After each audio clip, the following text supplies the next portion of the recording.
wonderful gentlemen who are part of the Dissect News team. To my left is Bwana Joseph Ngeti, and to my right is Bwana Mwadime. And we will be looking at the newspapers today and what is happening in your dailies. And after that is the hotspot segment hosted by me, where I will be joined by a few guests and we will be looking at what has been transpiring in the country politically. Then after that will be a lifestyle segment where we will talk about family health and how family matters affect the country. Gentlemen, yes. Welcome to the Morning Dew. Thank you. Karibuni sana. Asante. There are quite some interesting stories on both dailies today, but I would like us to start with the Standard newspaper. And before we get into politics and everything else, I want us to start on a story that is on page 3. Now, yesterday was Lover's Day, Valentine's Day, the day of red. The day of love. The day of love. Tuanze na hapa mlipewa maua. Who said it's the day of love? Well, it is internationally recognized. Yeah. Kwa sababu there are so many different versions of Valentine's. Yeah. Lakini sitaki kuzitaja sana. Ulipata maua, huyu jamaa anaongea kama mtu akupata maua. Unajua? Hakupeana, si hakupeana. Oh, hakupeana. Mimi sifai kupokea. Ulipeana maua? Kwa nani? Na mimi nilikuwa kazi. Jana ilikuwa ni siku ya kazi bwana. Okay. So tulikuwa kazi, tumepiga kazi, na tunamshukuru Mungu, pole pole tunazidi kusonga. Mambo ya maua ni baadaye hayo. Haya, Bodime, ulipeana maua? Kuna mtu alisema zile meme zote zinasema. Kuna mtu aliandika akasema kwamba uzuri Monday ni siku ya kazi, forma anaweza kubali. Lakini hawezi kuondoka, kwa hivyo yale watu walikuwa kazi. Kitu kimoja watu wananishangaza, mmoja nilikuwa naongea naye na nikamwambia sana, akanambia sijui Valentine's sio watu wanafaa kupewa maua, sijui anafaa, nikamwambiaje every day he or she should be your Valentine. Sio mpaka ifikie tarehe 14. Nikamuuliza sasa, what do you do? Ama ndo nini kinafanyika tarehe 14? Tuna renew mapenzi with who? Kwa hizo siku zingine ilikuwa kuna mapenzi, leo ndo mnakuja ku renew. Lakini unajua pale unaona ni kwamba yeye siku zote mko na yeye, si ndio? Sasa kuna ule wakati sasa unafaa kufocus ile love, unamuonyesha. Sasa hebu ngoja nikuonyeshe kwanza. Jana ilikuwa ni siku ya kazi, ilikuwa Jumatatu. Watu na siku zote zipo kama kawaida. Kwa hiyo kuna wengine waliona tu ni siku kama, yani ni siku tu ya kawaida, siku ambayo pengine at least kidogo tu ile, lakini sio kwamba eti ndio tunakuja sasa kuoneshana kwamba tunapendana leo. Kila siku inafaa tuoneshane tunapendana. Lakini wanakuambiaga kwamba wanasemaga small things matter, si ndio? Small things matter. Sasa wajua wao wale ile jenda ile. Wao wanasemaga ile jenda. Wao vitu vidogo tu ndio wanaweka kwa akili. Kwa hiyo inafaa ikifikia wakati kama huo, wewe muonyeshe tu mapenzi. Hata niulize. Kuna swali iliulizwa jana hapa hivi kwa segment ya Wairi Momogo yenye walikuwa wanaongelelea na Miss Susan. Na akauliza wanaume upewa gifts kama gani? Mwanaume, mtu kama mimi napenda sports. Kwa hivyo ninunulie tu jezi ya Manchester. Uko sawa. Mimi niko fit. Ngeti. Mwanaume upewa gifts kama gani? Unajua wewe sema kwamba mimi siwezi kuambia kama mwanaume anapewa gift hii. Wale ingekuwa tuna msichana hapa nani angetuambia kama mwanaume yeye kama yeye siku kama hiyo ni gift gani anaweza kumzawadia ama mpenzi wake. Ingependeza zaidi. Mimi kwangu mimi naweza nikasema hivi. On page 3 of the Standard, there's a story on Valentine's Day, pressures of shopping for romance. And then on the right-hand side, there is a men's conference leaders visit Chairman Kibor. Jana men's conference ilifanyika? Ilikuwa cancelled. Kibora alikuwa mgonjwa. Kibora alikuwa mgonjwa. Chairman mwenyewe hakuweko. Ilibidi watu waache men's conference, waende wakavisit chairman. Wampatie pole kidogo. Okay. Well, now let us look at the headlines here. Now that we have that out of the way, there's a headline, Gilu, who says Kalonzo should join Raila team or fall. That is a story that's happening on pages 14 and 15. Then there is Envoy's warning of free elections, accusations and counter accusations about rigging claims prompt European ambassadors to hold high-level talks with top government officials seeking assurance that polls will be fair. That is a story happening on page 4 of the Standard. I want us to get into this story. That is on page 14 and page 15. And that is what Charity Ngilu, Honorable Charity Ngilu, says about Kalonzo. Kalonzo recently stated that he is not joining either the Azimio side or the Kenya Kwanza, and that he is running for presidency. And now Ngilu says Kalonzo must join Azimio coalition or fall. Does this mean that Kalonzo does not have what it takes to run for the top office in the country and actually clinch it? Kalonzo has everything. Kila kitu anayo. Sio kwamba tunaweza tukasema kwamba ni mtu ambaye ndo mgeni kwenye masuala kama haya. Lakini anajua ni kitu gani ambacho anafanya. Kwa hiyo ukiona kwamba hawa wanamwambia kwamba njoo kwa Azimio, ni mtu ambaye tayari ukiangalia katika background yake sio mbaya katika upande wa kisiasa. Ana ushawishi pia kwa upande wake na eneo lake, ana wafuasi wa kutosha. Kwa hivyo hapa wanachojaribu kuangazia zaidi niseme tu ni swala la mazungumzo. Kwa sababu tukiangalia hapo nyuma alisema kwamba hawezi kufanya nini, kuungana na kambi ya Ruto. Umeona? Katoa sababu zake, akasema mimi siwezi kufanya kazi na huyu. Ameenda akimshutumu sana naibu rais William Ruto, hata kwenye makanisa tunaona anasema mtu ambaye yani anakumbushia mambo yafanya nini yaliyopita, but this is not the right time kufanya kitu kama hicho. Kalonzo anao muda mzuri sana kitafakari, angalie ni wapi anaweza kaegemea, kwa sababu tu kura za Ukambani haziwezi zikamfanya Kalonzo kuwa rais. Kura za Ukambani tu peke yake haziwezi zikamfanya yeye kufanya nini, kuwa rais. Lazima awe ametengeneza background nzuri katika maeneo mengine. Na ndiposa kuna haja kubwa sana ya yeye kuonyesha mwelekeo wake. Je, ataungana na kambi ya Azimio ama ataungana na kambi ya Kenya Kwanza? Lakini katika matamshi hivi karibuni ya upande zote mbili, tumeona kila mmoja anajaribu kuelekeza macho yake kwa nani? Kwa Kalonzo. Hao wanamwambia Kalonzo akuje huku tufanye naye kazi, wale nao wanamwambia Kalonzo akuje. Kwa hiyo ukiona siku zote kitu kina mtu wenye matunda wanasemaga unapro. Ukiona watu wanangangania sana, jua kuna kitu pale. Kwa hivyo kuna kitu ambacho watu wamekiona kwa huyo mtu, kwamba cha kwanza ana wafuasi wengi. Sio kwamba ni kidogo, analo kundi la kutosha, ambapo watu ikiwezekana kumpata Kalonzo katika kambi moja, basi kuna afueni kwa ile kambi. Kuna kafueni kidogo. Lakini sasa wacha tuone kutaendaje, kwa sababu pia anaitwa nani huyu wa Kenya Kwanza, Musalia Mudavadi, na yeye alikuja na gea kama hizi. Naibu wa rais. Naibu wa rais. Paka akatupatia mfano wa bottom up. Maana yake ilikuwa ukiweka chupa ya maji ukigeuza namna hii ile maji yote unakunywa. Kwa hivyo maana yake ni kwamba kila kitu jamaa anafiamba tu anakula.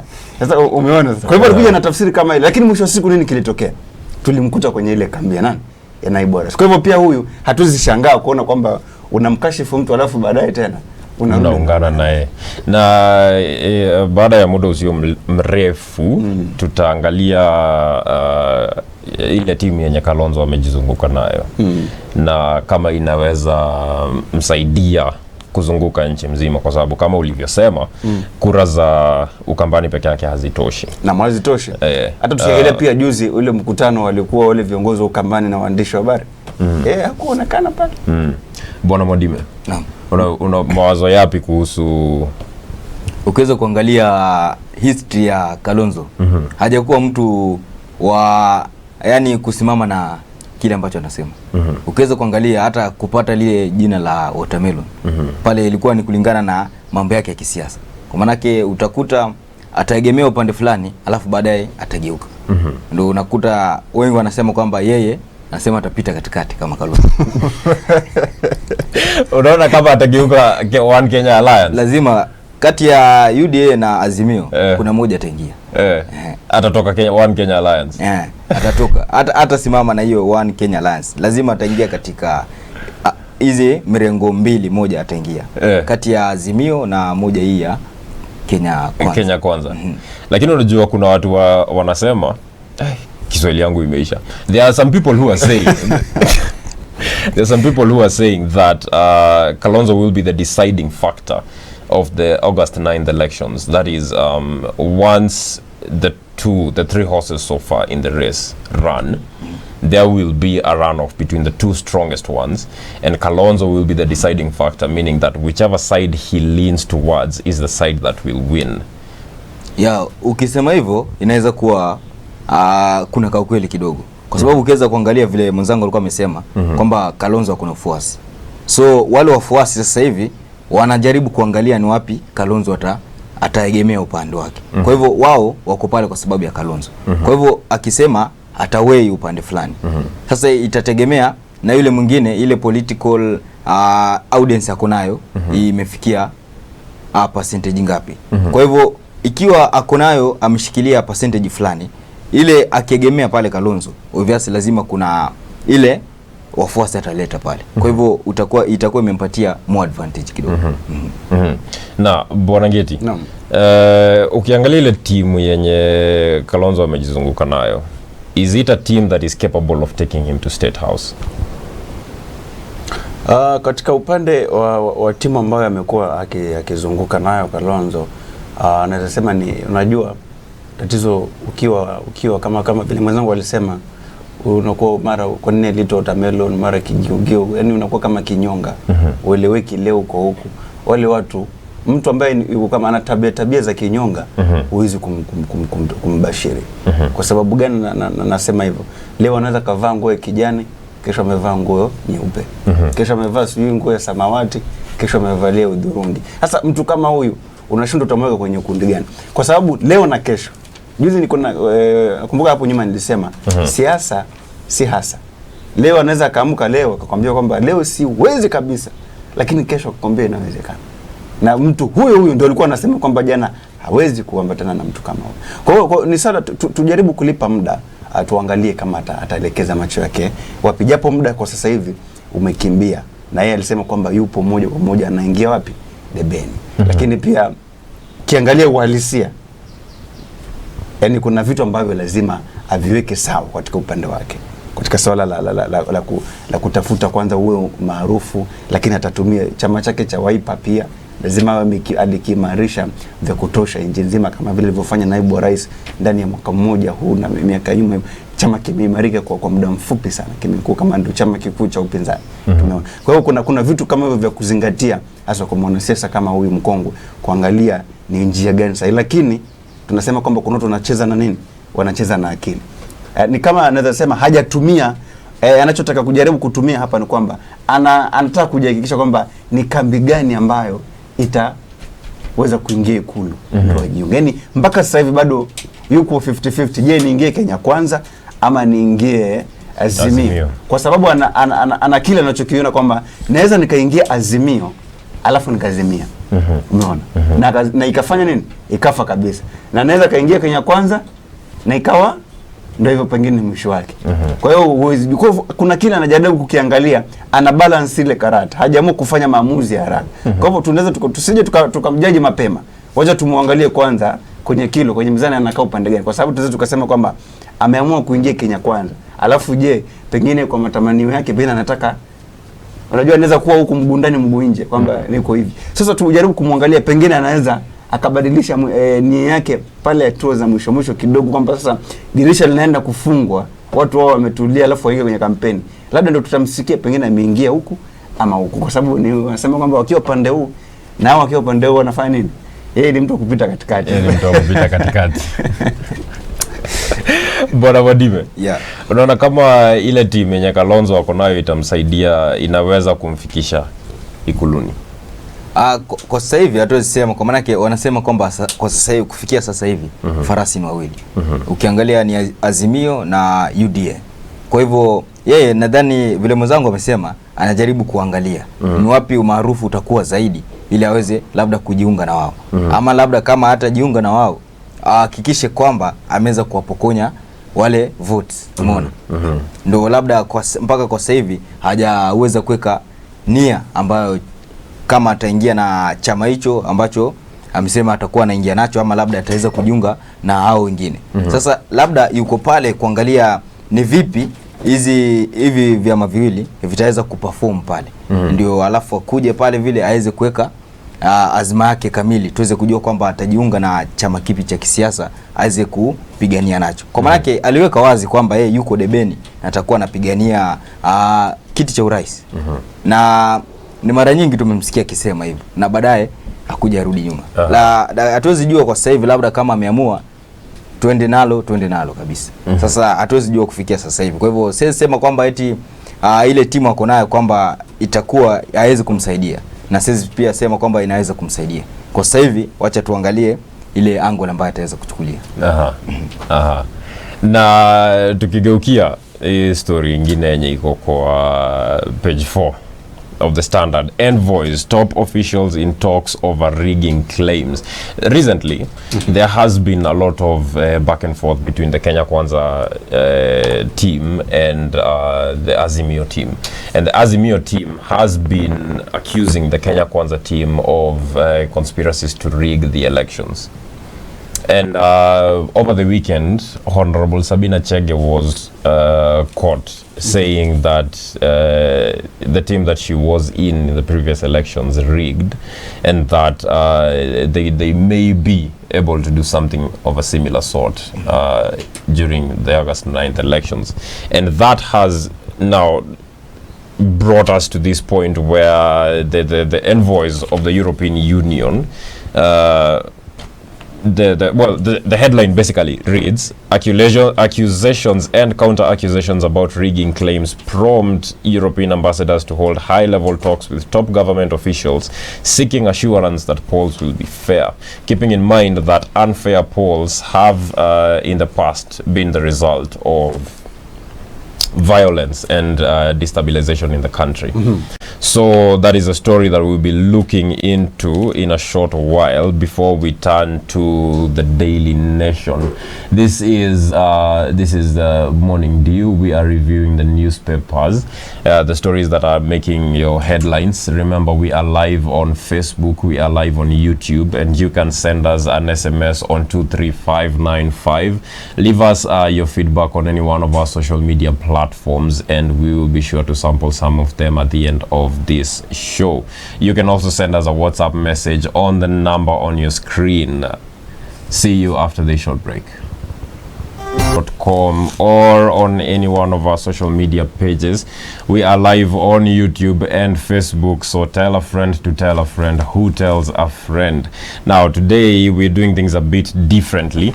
Normally it will be Weri Momogo and I reviewing the newspapers, but instead I have with me Bwana Joseph Ngeti to my left and Bwana Modime to my right, and we are looking at some of the stories that are making headlines on the newspapers today. Now, before we went on break, there's a story in the Standard that we want to look at before we turn our attention to the Daily Nation, and that is envoys warning on free elections. Gentlemen, yes, do you believe that we will have a free and fair election come August 9th? Get. Kwa upande wangu naweza sema ndio. Kwa sababu tume ipo ya uchaguzi na mipaka IBC. Na tumeona tupo pia na mahakama ipo ambayo sheria zetu zipo vizuri. Na mimi naamini wamejipanga, kwa sababu sijasikia lawama yote ile, ama sijasikia tuma zote mbaya kutoka kwa tume ya uchaguzi na mipaka IBC kama ilivyokuwa miaka ya nyuma. Unajua, kwanza ni kuregesha nyuma kidogo. Kipindi kile cha nyuma tulizoea, tukikaribia uchaguzi utamsikia bwana kinara wa chama cha ODM bwana Raila Odinga, ambaye kwa sasa hivi anaendesha vuguvugu la Azimio la Umoja, akisema kwamba tume ibadilishwe kwa sababu watafanya nini? Watatuibia. Na imekuwa hivyo, mara tunashangaa imebadilishwa, mara inakuwa. Lakini kipindi hiki hatujamsikia kabisa akisema ifanye nini? ibadilishwe. Sasa sijajua kwa vile yuko kwenye serikali, labda pengine itakuwa iko sawa ama itatenda haki, lakini tusubiri tuone. Licha ya matamshi yaliyotamkwa na mwakilishi wa kina mama wa kaunti ya Murang'a Sabina Chege hapo juzi alipokuwa kule katika mikutano yao ya hadhara, alipozungumzia swala la kuiba. Unajua wakati mwingine hawa wafuasi ama mashabiki wao wanaweza kumtia mtu kifungoni. Na wakati mwingine unaambiwa kwamba unapoongea hakikisha kwamba unakuwa na ile akiba ya maneno. Usiongee kila kitu ukafanya nini ukamaliza, mengine zuia kidogo. Sasa yeye alipata mashabiki pale walimwambia kwamba mteriba ilifanya, akasema kwamba kuna mwingine anasema hapa tuliiba. Ni kweli tulifanya nini? Tuliiba, lakini kwanza pia wakati tutafanya vile, tutafanya hivi. Unajua wakati mwingine unaweza kufurahisha umati, lakini kuna vyombo vya sheria.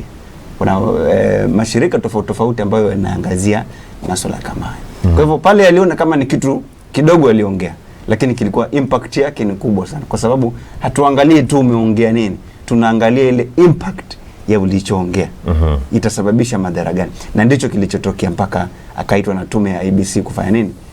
Kuwa summoned kuhusiana na matamshi yale aliyoyatoa. Lakini tunaona kwamba sio matamshi mazuri ya kutoa mbele ya hadhara unapokuwa mbele za watu, na tena tukiangalia kwamba tunaelekea kwenye uchaguzi. Sasa kinachoingia kwa akili za watu ni kitu gani? Na ndio maana naibu wa rais William Ruto ambaye sasa hivi yuko Kenya Kwanza akasema hatukuiba, kwa sababu kipindi hicho naye pia yuko serikalini. Hatukuiba, tulishinda ushindi wetu wa kishindo. Lakini ukiangalia haya yote tu yani juice tu zinafanya kuwekwa na cream nyingi.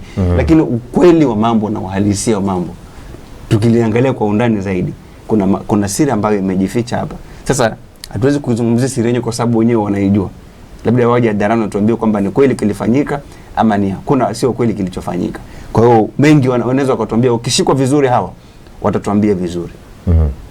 Bwana Madime, is there a time in our history when the elections have not been free and fair? Because every time there are claims of rigging, the IEBC comes out very, very strongly condemning it and claiming that the elections it conducted were free and fair in all ways. Mimi chenye naweza kusema ni kwamba Kenya sidhani kama kumewahi kuwa na free and fair elections. Kwa sababu ni tangu miaka ya nyuma tumeona kwamba kukisha pigwa kura, yule lazima opposition lazima ataenda kotini. Ataenda kotini kuclaim kwamba kura zimeibiwa.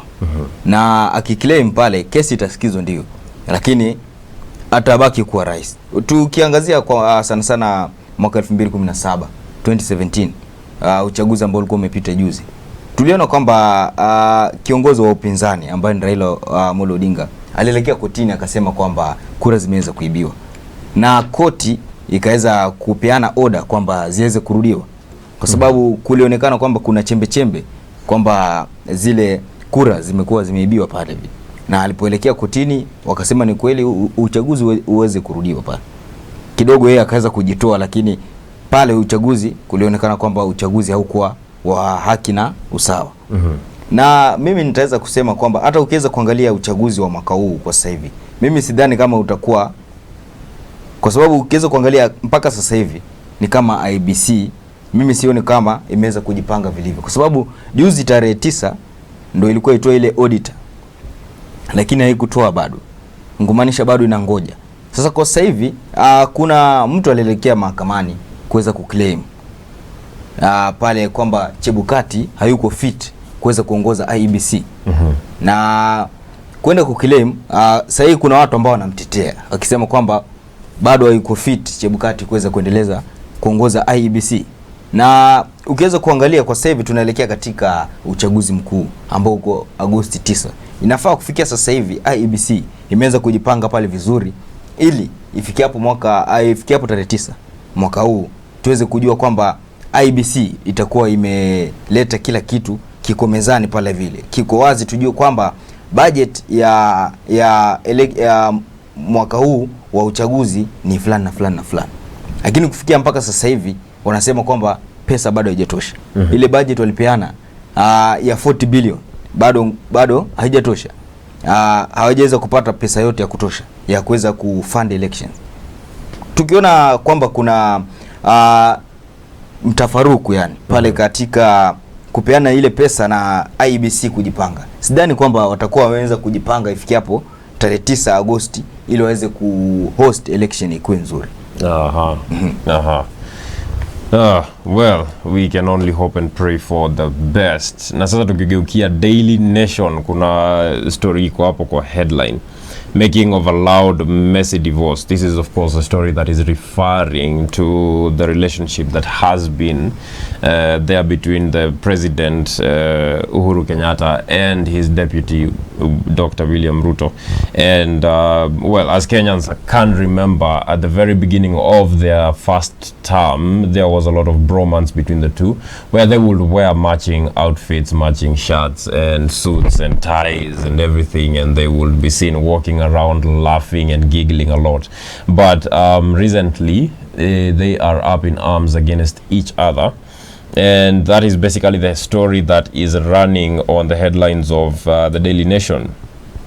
They say, it is written, and I quote, "They captured the imagination of the nation with their matching ties and born homie, walking down the corridors of State House hand in hand and referring to each other as my brother. 10 years later, the love is gone and the chemistry has evaporated." In this special report, Adan Keynan, Secretary of the Jubilee Coalition Joint Parliamentary Group, spills the beans on the Uhuru ties, the chaos in the party, and why the president's patience has run out. A story happening on page 6 and 7, which is right here.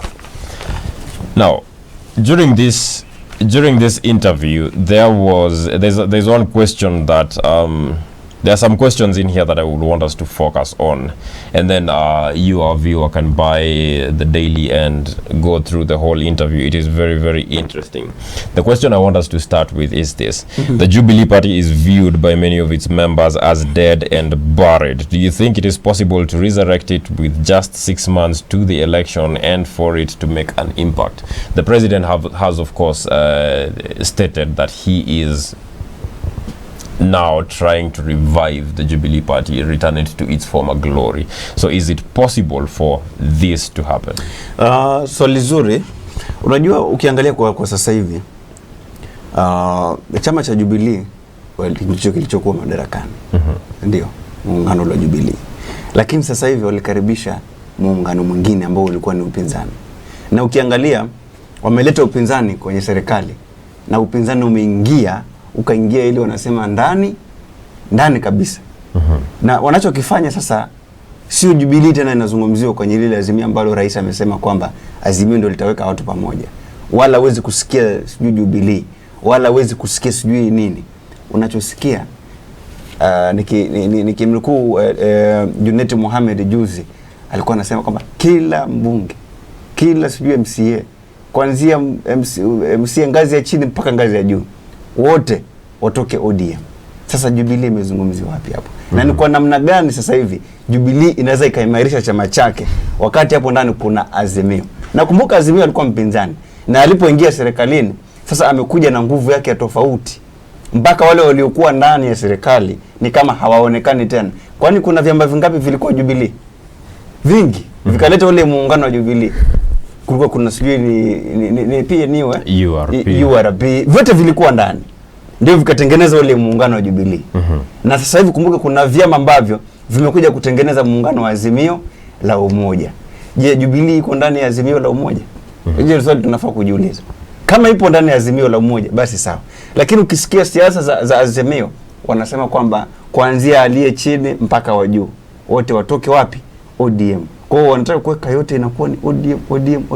Sasa hao wengine watakuwa na nguvu kwamba sawa tuko kwenye muungano mmoja wa Azimio, lakini je, tutapata nafasi ya kuweka wakilishi wetu pale? Kwa sababu sio wote watakaopigania kupitia tiketi ya chama cha ODM. Lazima kutakuwa na kura ya mchujo. Je, watakaochujo wote wakitoka ODM kutakuwaje? Hivi vyama vingine vitakuwa vimebaguliwa? Lakini pia ukiangalia upande mwingine wa Kenya Kwanza, wale mimi naweza kusema pengine karata yao wanaipeleka vizuri, kwa sababu sijasikia ukisema kwamba tuweke kule UDA kuanzia juu mpaka mwisho. Lakini kuna pale kuna ANC, kuna Ford Kenya, na kuna vyama vingine ambavyo vimefanya nini? Vimeingia pale. Kwa hivyo huenda kwa ikawa mambo tofauti, lakini upande huu mwingine kama mimi naweza kusema wameshamezwa na Azimio. Na Azimio ni ODM ile. Limekuja kwamba na rangi nyingine. Umeona Ni sawa na kondoo limevaa manyoya hapo, ulichukue, ulivalishe koti, ulipige nguo nyingine, linakuja lakini lile kondoo unaliona, lakini limekuja kwa sura tofauti. Ndicho kilichotokea. Na Bwana Modime, onaje? Kuna venye Jubilee itaweza kurudi to its former glory? Mimi nadhani kwamba huu mwaka 2022 litakuwa mwisho wa Jubilee. Kwa sababu ukiweza kuangalia kwa sasa hivi vyama ambavyo vinawika katika uchaguzi ambao tutakuwa tunaelekea Agosti tarehe 9, ni utasikia sana ni kuna UDA na kuna vile vile Azimio. Kwa sasa hivi hakuna mtu anataja Jubilee pale. Na ukiweza kuangalia Jubilee wameweza kabisa kuingia ndani kabisa katika Azimio. Na ukiweza kuangalia pia juzi walikuwa wanasema kwamba ile Jubilee walikuwa wameifumu Bwana Kenyatta na Bwana Ruto. Ile walikuwa wameshikana mkono. Walikuwa wanaitoa, wanawabadilishe. Na kufikia kwa sasa hivi wameweza kubadilisha ni Azimio na Jubilee pale.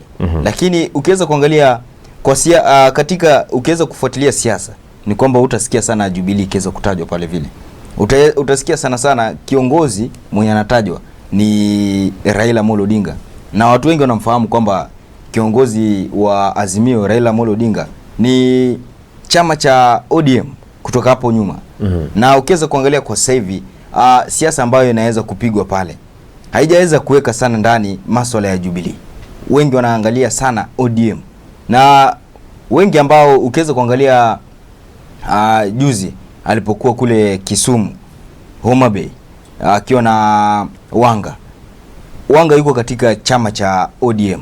Na ukiweza kuangalia pale alikuwa anaweka azimio lake la kuwa governor wa Homa Bay pale. Na chama ni cha ODM lakini kiko ndani ya Azimio. Na ukiweza kuangalia kwa sasa hivi Jubilee, mimi kwa upande wangu nikitoa kama maoni yangu ni kwamba Jubilee kwa sasa hivi itakuwa ni kama imemalizika. Kwa sababu tangu Ruto aweze kujitoa pale, ameweza kuondoka, na tangu atoke pale vile umeona kwamba hakuja kuwa na uongozi mwema katika Jubilee. Juzi kulikuwa na tetesi kwamba yule chairman wa Jubilee atakuwa anajiunga na UDA ambaye alikataa hayo madai. Lakini ukiweza kuangalia kama kutakuwa na madai kama hayo, ni kumaanisha kwamba huo ndo kifo cha Jubilee kinakuwa hapo. Kwa sasa hivi sidhani kama Jubilee itakuwa na usemi sana kufikia katika uchaguzi wa mwaka huu. Well, thank you very much for your opinions on the stories making the headlines on our dailies today, gentlemen. And that has brought us to the end of the newspaper review. When I come back, I will be joined by some different guests, and we will be looking at the state of politics in the country. That will happen on Hotspot. And then later on, we will be looking at family matters with another guest on the lifestyle segment. Do stay tuned, because after this short break, the show continues.